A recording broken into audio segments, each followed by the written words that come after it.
Hey everybody, how's it going? So today I'd like to discuss this general strategy in politics of always accusing the other side of what you yourself are doing as a form of deflection. I'd like to discuss how leadership of an organization can be completely detached from the reality of that organization, and I wanted to just read you this really interesting opinion piece that was in The Hill the other day. It says the major healthcare and cybersecurity risk of right to repair laws.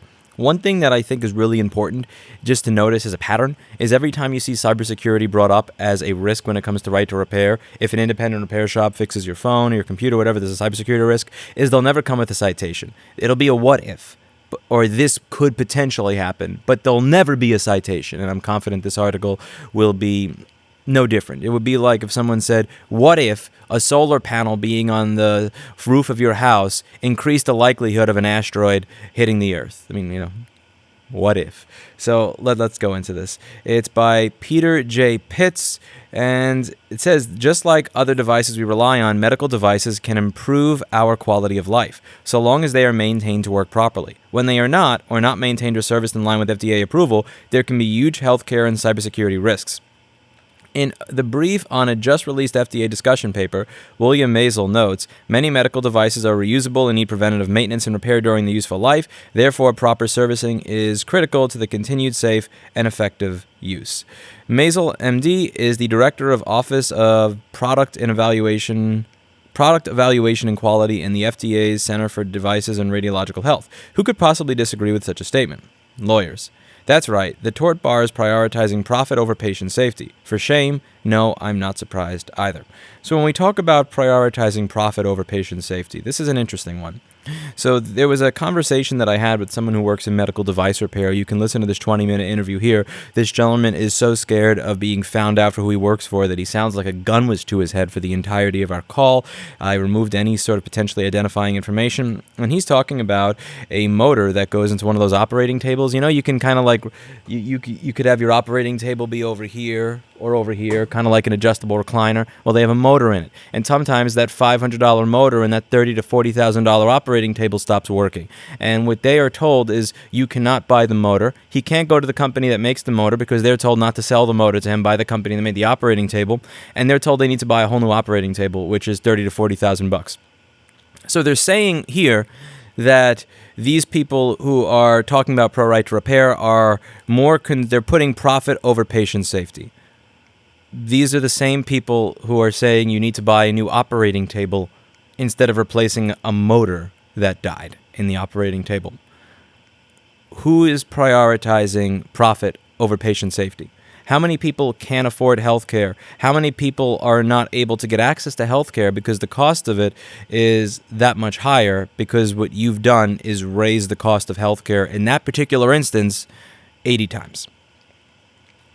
Quality is the glue that holds together our healthcare technology ecosystem. Whether it's a medicine for high blood pressure, a COVID-19 vaccine, or a medical device such as an implantable stent or a room-size MRI machine, the FDA's mission rests upon a triad of trust, safety, effectiveness, and quality. And the bedrock upon which quality rests is good manufacturing processes. Who could be against that? Lawyers.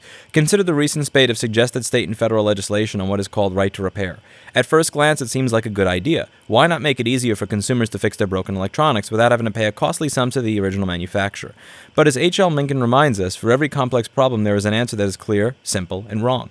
The reality is that right to repair presents many dangerous unintended consequences. The number one problem is that it compromises patient safety. The core of right to repair laws is to require innovative technology companies to make product repair information, replacement parts, and tools readily available to consumers in third-party repair shops. Should that be the case for devices such as automated external defibrillators and hospital ventilators?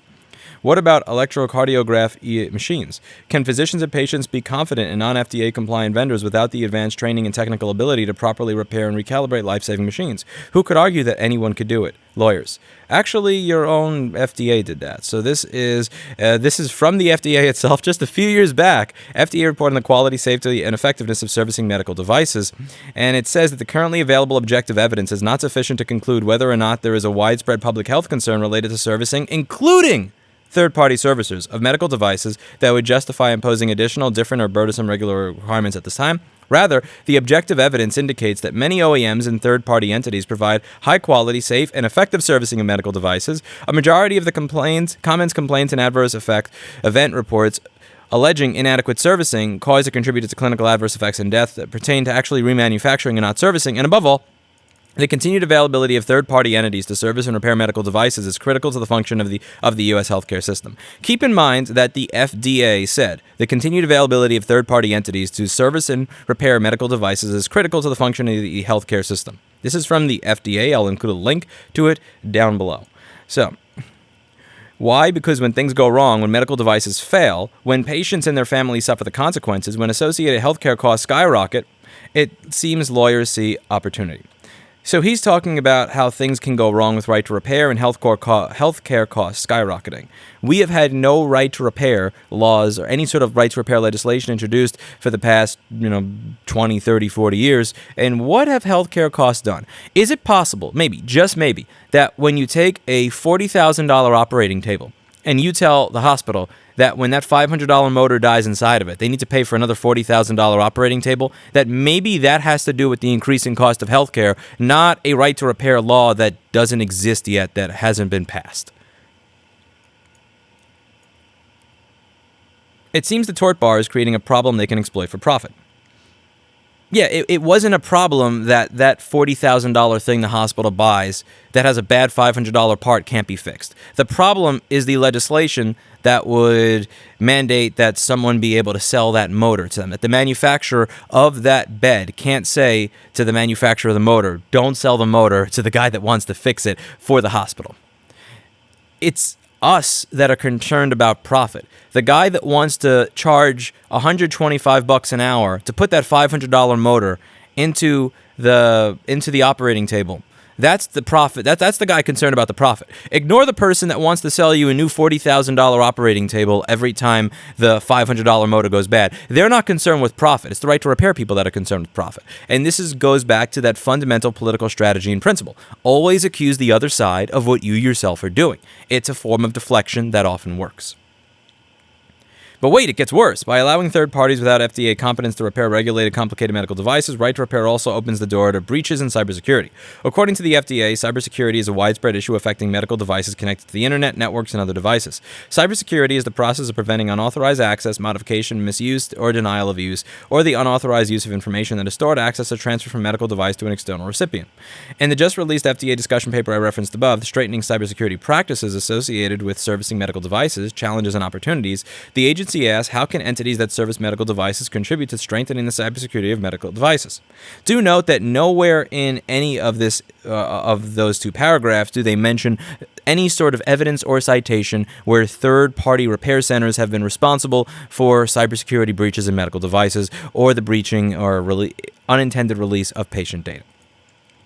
According to the discussion paper, the FDA defines service to be the repair and/or preventative routine maintenance of one or more parts in a finished device after distribution for purposes of returning it to the safety and performance specifications established by the original equipment manufacturer and to meet its original intended use. In other words, the first step in advancing medical device cybersecurity is to limit and ensure that those who control repairs and maintenance of those highly sophisticated pieces of healthcare technology are regulated by FDA manufacturers.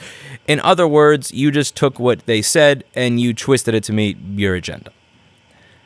On July 27th, the FDA is holding a public meeting on this topic. It couldn't be timelier. The proper servicing and security of medical devices and other healthcare technologies mustn't be subsumed for profit. I agree that it shouldn't be subsumed for profit. Let hospitals and repair people fix medical equipment so they don't have to spend 80 times as much for a new one. Peter J. Pitts, a former FDA Associate Commissioner, is president of the Center for Medicine in the Public Interest and a visiting professor at the University of Paris School of Medicine.